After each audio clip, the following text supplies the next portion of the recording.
సామెతల గ్రంథం 19వ అధ్యాయం.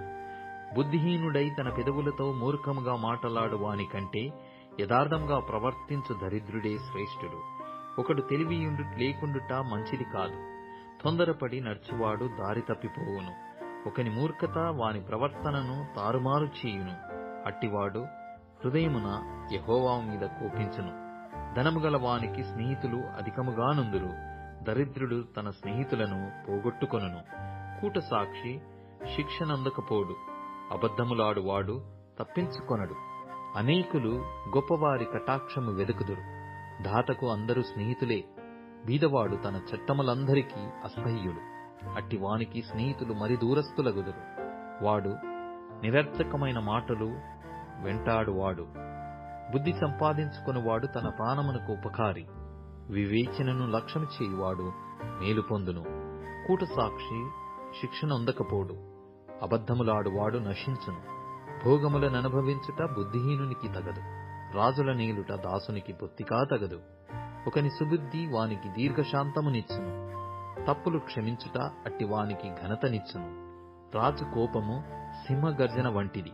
అతని కటాక్షము గడ్డి మీద కురియు మంచు వంటిది. బుద్ధిహీనుడగు కుమారుడు తన తండ్రికి చేటు తెచ్చును. భార్యతోడి పోరు ఎడతెగక పడుచుండు బిందువులతో సమానం.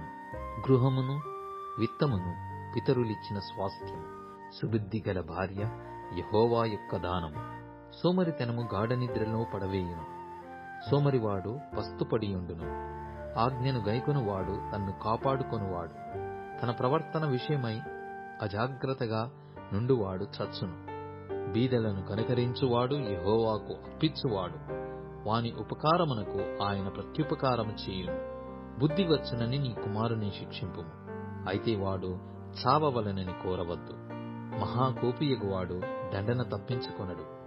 వాని తప్పించినను వాడు మరల కోపించుచునేయుండును. నీవు ముందుకు జ్ఞానివగుటకై ఆలోచన విని ఉపదేశమును అంగీకరించుము.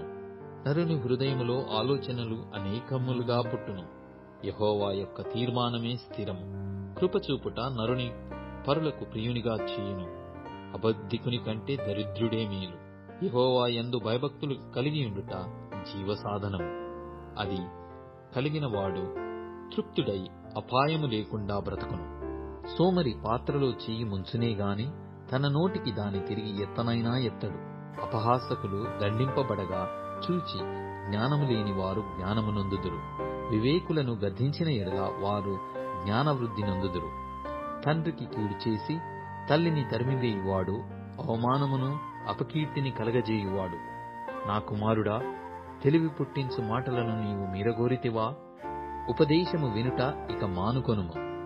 వ్యర్థుడైన సాక్షి న్యాయము నపహసించును.